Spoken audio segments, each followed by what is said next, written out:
Well, hello and welcome back to the second installment of our videos that cover the driving experience of the newly launched Tata Curvv SUVs. In the earlier video, I gave you a review of how the Tata Curvv with the new 1.2-litre turbocharged petrol Hyperion engine performs with the 6-speed manual. However, this car that I'm driving right now is the diesel version, and not only that, this is the diesel 1.5-litre Curvv and paired with the new double clutch DCA 7-speed automatic gearbox. And in this video we will talk about the experience of this diesel Curvv, which is probably one of the higher selling variations of the Tata mid-sized SUV.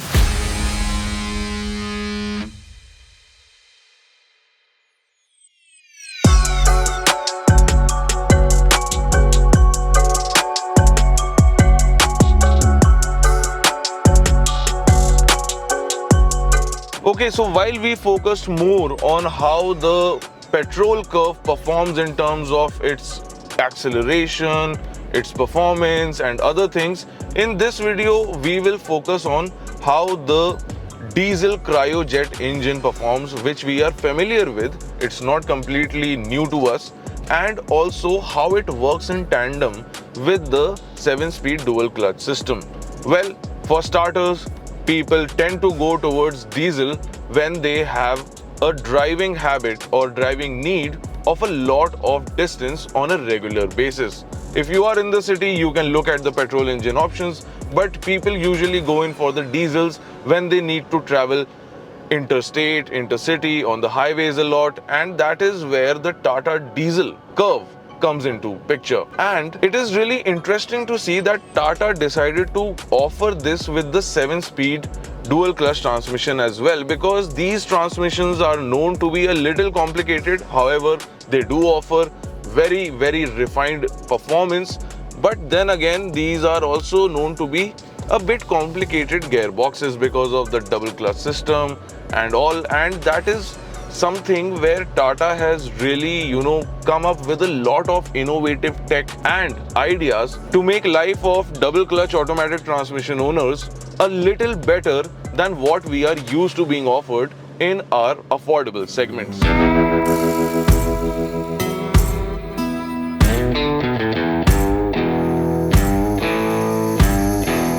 Well, let's get the specs out of the way first. Of course, this is the 1.5-litre Cryojet 1497cc 3-cylinder motor that produces around 116 bhp and 260 Newton meters of torque.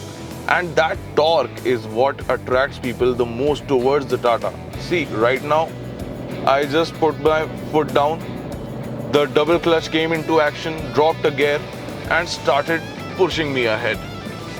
This is what people get addicted to with diesels, and their torque delivery and the double clutch transmission is just making everything seem so effortless.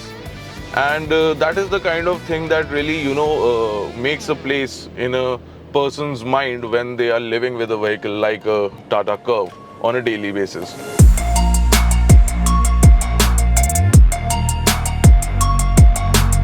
Now coming back to the double clutch transmission, well, it is pretty clever in a lot of ways. The most important way that I found this double clutch transmission from Tata Motors to be clever is that this is not a dry clutch system, it is in fact a wet clutch system. Now earlier in our experience as a complete automotive market, we are familiar with a lot of European double clutch transmissions that tend to go bad, that tend to have stories of really horrific incidents with owners that made them pay through their teeth, because the dry clutch systems just could not handle the Indian climate, the stop and go traffic situations that we have here, and ended up failing. However, Tata has tried to mitigate that with their wet clutch setup, and it remains to be seen what kind of an effect that has on the durability of this DCA. Moreover, Tata also tells us that the DCA system, the DCA automatic transmission, also has a patented self-healing technology. Now, I asked Mr. Mohan Savarkar, who is their Chief Product Officer, about what that is exactly And he told us that based on our Indian driving conditions, there are a lot of dirt, muck and other things that can invariably enter the clutch system of the automatic vehicle. Now once that happens, that can lead to clogs, and Tata has managed to come up with a system where if the transmission detects that there is dirt or grime entering any of its parts, then it can focus the oil pressure on that particular area or on that particular zone until the error clears itself out. So that is something that is again expected to increase the durability of this 7-speed dual clutch transmission in theory. Now of course, time will only tell how true or how effective all that cleverness, all that innovation from Tata Motors in the dual clutch transmission segment truly proves to be.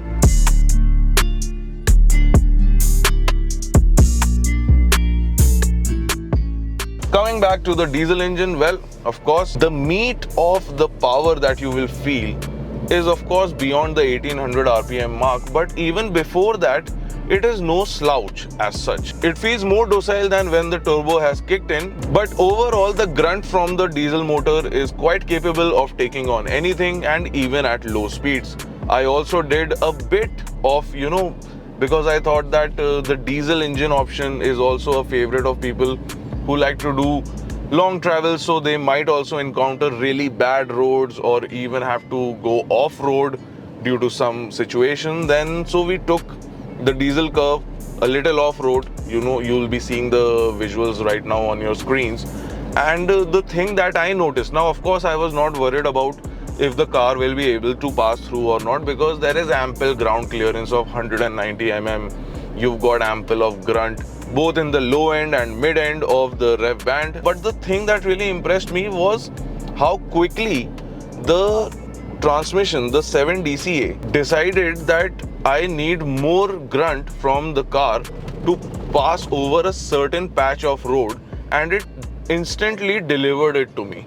Now that was something that felt really intuitive happening from the entire drivetrain's end itself, and not something that I had to get worried about or push the pedal more for the car to clear a not very big but a considerable amount of obstacle. Then of course, earlier in our Hyperion review, I had discussed all about how the car performs, the kind of dynamics it has. I particularly did not like how it loses its confidence over, let's say, even if you cross a rumbled part of the highway. However, overall, the car feels very planted, especially at straight line speeds. If it's going straight, it feels really planted. However, considerable amount of obstacles when crossed over at a respectable amount of speed can upset the curve, and that is something that really stood out to me in my driving experience. Not like that is a deal breaker, because something of the mid-sized SUV segment is of course expected to have that much lateral movement. However, this is a coupe SUV, and inherently we would expect that this would have a little better, if not the best, handling and dynamics when compared to its competitors, which are your traditional boxy styled mid-sized SUVs.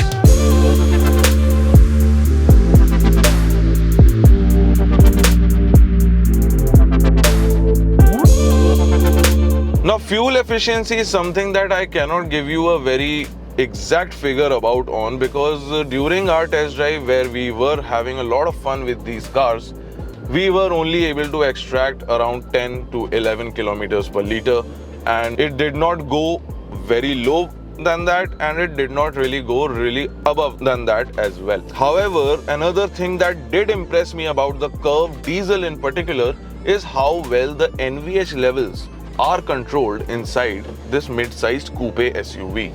Because of course you get that rumble from the diesel engine, and people who are used to driving diesel engines actually prefer to have that rumble, if I may say, because I am a long time diesel owner myself. And apart from that, the road noise, the bumps in the road, any equipment noise, nothing else is here coming inside, filtering into the cabin at all. And that is something that I thing that owners will come to appreciate. The car feels, overall the car does feel solid. I think that mix of the high strength steel and the ultra high strength steel and the way the Atlas architecture has been devised truly does come together in a really wholesome manner, which gives this car a sense of confidence and makes the driver feel really secure. And I think that is where the Curvv will actually win its hearts, because it does not only look really aesthetic, look really appealing, but when you're driving it, it feels really confident as well, and that is truly a recipe for long time ownership happiness in my books. Let us know what you thought about the Curvv Diesel Coupe SUV in the comment section below. Do not forget to like, share and subscribe to our channel for more such content.